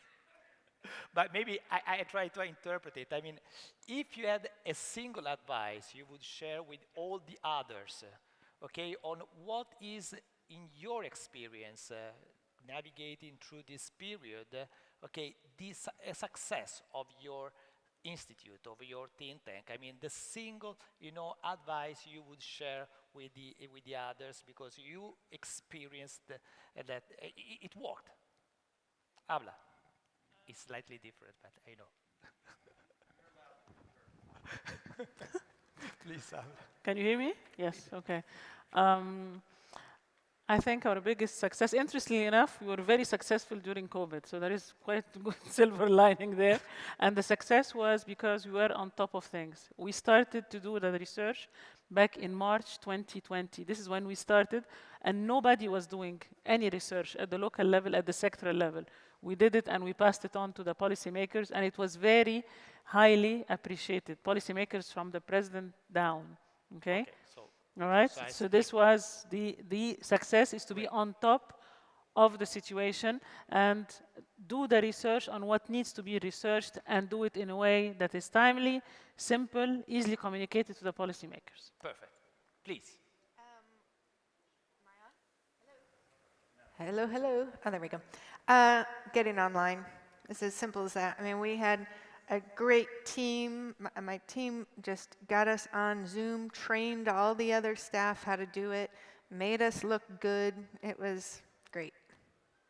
Osama. One single thing is applying the AI is the new trend. We should go for it. We should change our way of communicating information. I was wondering how many people read this document from the seating people on the table. I think we need to revisionize the way of communication with people. This is what I think. Lane? Well, we have developed different projects all around the country. We are a small think tank in Peru. But the way we communicate our efforts, our work, it is very important. We try to use all technological tools, social media, as I explained, and try to reach always different audiences and followers that allow us to reply all our work throughout the country. Thank you. So we move to our virtual friend, Sarah. I would just say flexibility. One of the biggest things is you had to be flexible to deal with multiple ranges of constituencies. And you just had to be open and realize you were going through this all together. So collectively to be flexible as a cohesive group was really important during this time. Thank you. Khulud? I will go with timeliness over perfection. It's important, especially when you're dealing with uncertainty and situations. Delivering something timely, responding to the moment with the best data quality you could have available over perfecting and waiting for the perfect data set to be able to provide a full analysis. Time is of essence in this situation. So thank you very much. So I think that we are all a little tired, so maybe we can close it even without collecting, even because we have time, of course, we sharing our view in front of a cup of tea or coffee. So thank you very much to TTCSP for the invitation. Thank you very much to Trends. And thanks a lot to all the speakers, both physically present here and virtually present with us. Thank you very much.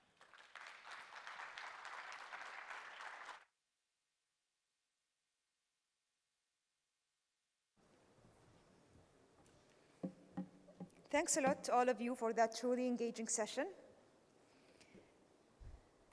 As we draw toward the end of the summit, we have two closing remarks, and the first one will be delivered by Dr. James McGann, Director of Think Tanks and Civil Societies Program. Dr. McGann, the floor is yours.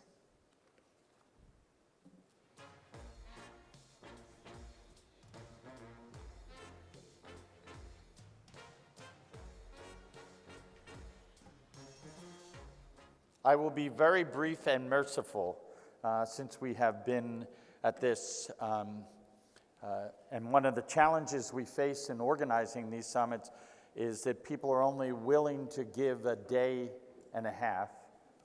We have people coming from around the world, a lot of information to transmit and share in a very short period of time.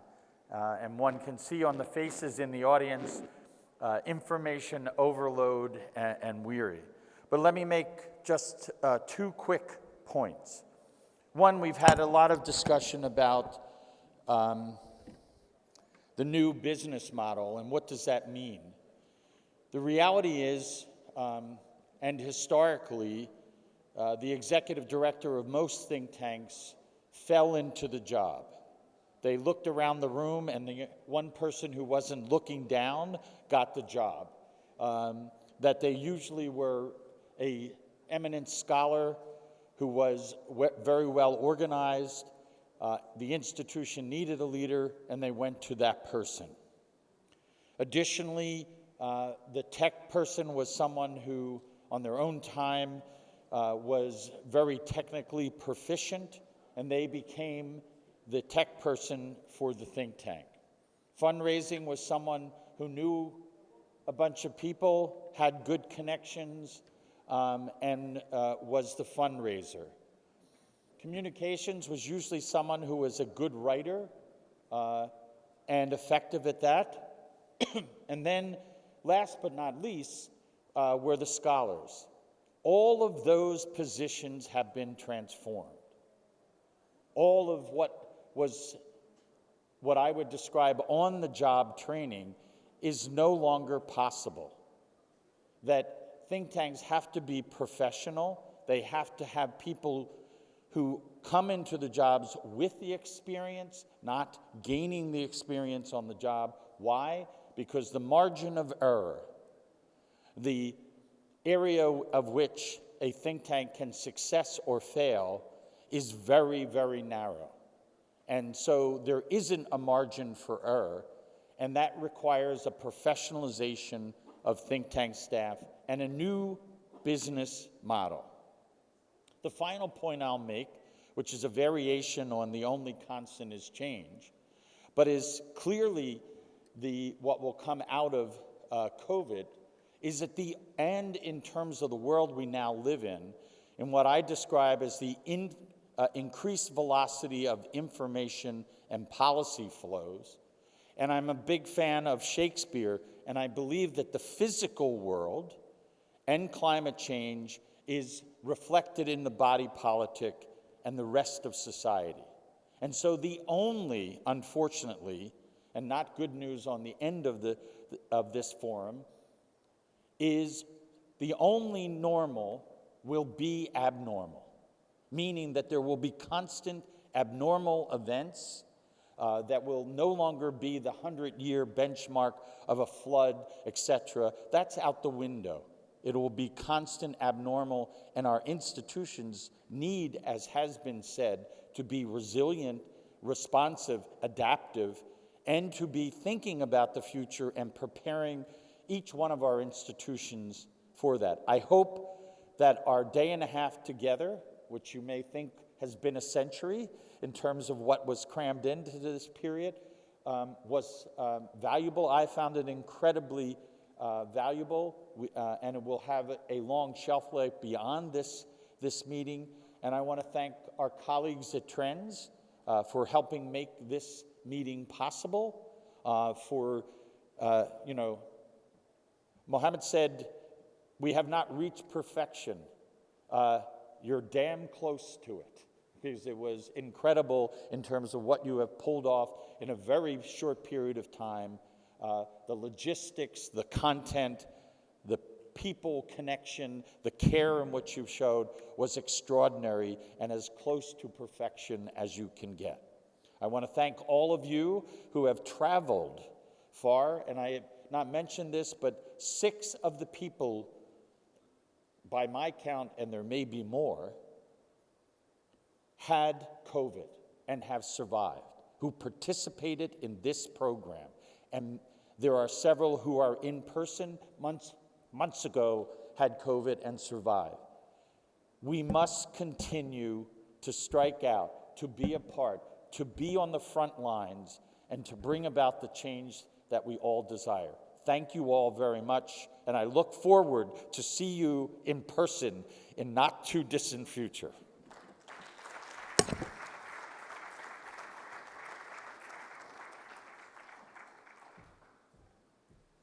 Dr. Magan, thanks again for those words and for helping us make this summit such a huge success.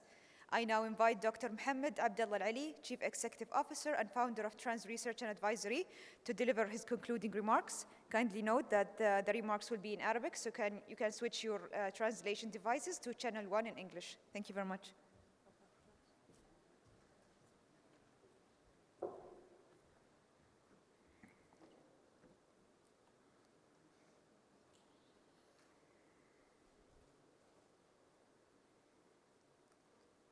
السلام عليكم ورحمة الله وبركاته. Peace be upon you. الزملاء في برنامج مراكز الأبحاث والمجتمعات المدنية التابع لمعهد لودر في جامعة بنسلفانيا، السادة مديرو ومسؤولو وخبراء المراكز البحثية المشاركة، أيها الحضور الكريم، السلام عليكم ورحمة الله وبركاته. لقد ساعدنا في مركز ترندز للبحوث والاستشارات بتنظيم واستضافة هذه الفعالية المهمة منتدى مستقبل المواهب الشبابية في المراكز البحثية بالتعاون والشراكة مع الزملاء في برنامج مراكز الأبحاث والمجتمعات المدنية التابع لمعهد لودر في جامعة بنسلفانيا، واستمعنا على مدى يومين إلى الكثير من الأفكار والأطروحات المميزة من هذه الكوكبة من الخبراء والمسؤولين في المراكز البحثية المشاركة. officials and لقد the كان هذا participating think المنتدى tanks. This كما forum, شهدنا as بمنزلة we've حلقة seen, نقاش was معمقة an عن in-depth التحديات panel discussion الاستراتيجية touching on the والتنفيذية strategic and التي executive تواجه مراكز challenges that الفكر are بشأن facing استقطاب think tanks المواهب in terms والاحتفاظ of بها. recruiting and retaining كما كان talent. هذا المنتدى فرصة Also, this لتقييم forum was الاستراتيجيات الفاعلة an التي opportunity to يمكن أن assess تساعد active strategies مراكز الفكر that في can help تحديد think الجيل tanks in القادم من identifying الباحثين the future وقادة generation الفكر of ورعايتهم. researchers, thought leaders, ونظرا and to إلى take care of المنافسة them. المتزايدة Given على the النفوذ increasing التي competition on the تواجهها مراكز الفكر influence من faced by المؤسسات think tanks الاستشارية from والقانونية وشركات consultancy العلاقات firms, العامة، legal firms, and PR فقد حدد agencies. المنتدى الرؤية The forum والموارد has established the والتكنولوجيات vision, المتقدمة resources, المطلوبة and advanced لكي تزدهر technologies هذه required المراكز in order في for سوق these think الأفكار tanks to be able to والاستشارات prosper in the السياسية market النابضة of بالنشاط في ideas عالم اليوم. and advisory أيها الحضور policies. الكريم، In لقد today's لخص forum, هذا المنتدى distinguished guests, المهم the forum توجهين رئيسيين من summarized التوجهات two important الاستراتيجية trends among لمراكز the strategic الشباب trends. لقد لخص هذا المنتدى المهم توجهين رئيسيين من التوجهات الاستراتيجية لمركز ترندز للبحوث والاستشارات. الأول هو تأكيد الأهمية الكبيرة للاستثمار في الجيل الشاب من الباحثين وتعزيز مهاراتهم وقدراتهم البحثية والمعرفية، وقد استمعتم إلى جانب من تجربتنا في هذا المجال، سواء من خلال الكلمة الترحيبية التي ألقيتها عليكم في بداية اليوم الأول، أو من خلال المداخلات والكلمات التي قدمتها اثنتين من الباحثتان الشابتان في ترندز للبحوث والاستشارات، وهما أمل البريكي وإلياز الحوثني. في جلسات اليوم الثاني لهذا المنتدى، كما استمعنا إلى تجارب أخرى مختلفة من المراكز البحثية المشاركة، لقد كنا حريصين على أن يشارك هؤلاء الشباب الواعدون في جلسات المنتدى جانبا إلى جنب مع الخبراء والمشاركين في مختلف المراكز الفكرية لإعطائهم الفرصة للتعبير عن آرائهم وتطلعاتهم وأفكارهم، فهم المستهدفون من نقاشاتنا البناءة في هذا المنتدى، وهم الذين يجب أن نستمع لأفكارهم وتصوراتهم حتى نستطيع أن نوجه بوصلتنا بشكل صحيح لتحقيق هدف تمكينهم وتعزيز مهاراتهم. التوجه الآخر هو تأكيد إيماننا الراسخ في ترندز للبحوث والاستشارات بأهمية تعزيز الحوار والتعاون بين المراكز البحثية وإيجاد الأطر المناسبة لتطبيقه على أرض الواقع لتحقيق هذه الأهداف المشتركة التي نعمل من أجلها، وبناء قاعدة من الفهم المشترك لمواجهة التحديات التي تعترض سبيل عملنا.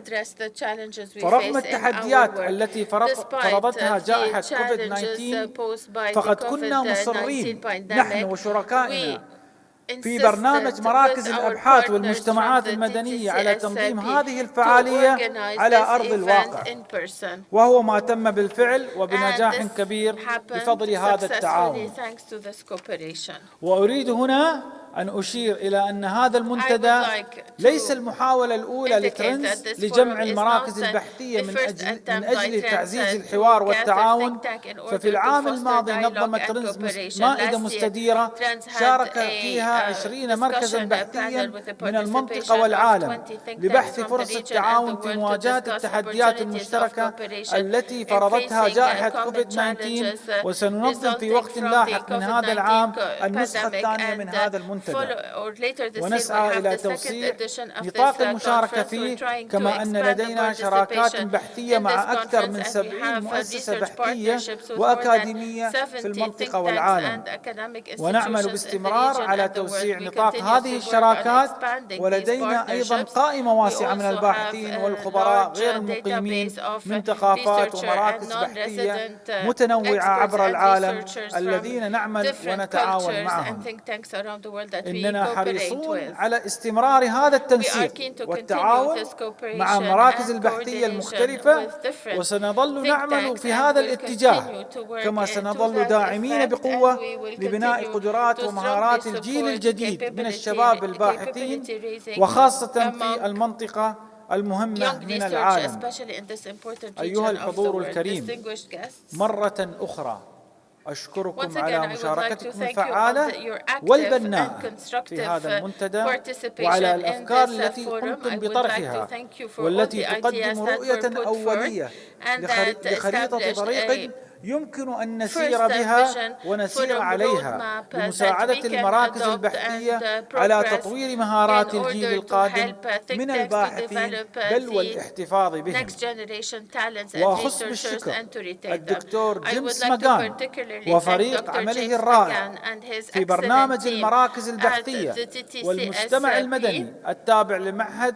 لودر in بجامعة Loder بنسلفانيا Institute at the على Pennsylvania تعاونهم University الرائع for their ودورهم excellent المهم في cooperation إنجاح and the هذا vital المنتدى. role they have played in كما guaranteeing the أتوجه success مرة of this أخرى forum. Once بشكل خاص again, and I وكبير would like to لفريق عملي particularly في extend مركز a ترنز heartfelt للبحوث والاستشارات gratitude على العمل to my العظيم team at الذي Trans قاموا Research به and وعلى Advisory for the الجهود gigantic الضخمة work they have done, والمتواصلة the على big and مدى continuous أسابيع efforts that they've done لتحقيق over هذا weeks in النجاح، order to وأقول guarantee this لهم success. لقد And I كنتم tell them you've أبطالا been champions وأثبتتم رغم صغر and سنكم you've أنكم proven قادرون على despite your تنظيم young age that you الفعاليات are capable of organizing البحثية العالمية international بل وعلى research نجاحها. events and guarantee والسلام their عليكم ورحمة success. الله Thank you very much وبركاته. for your attention.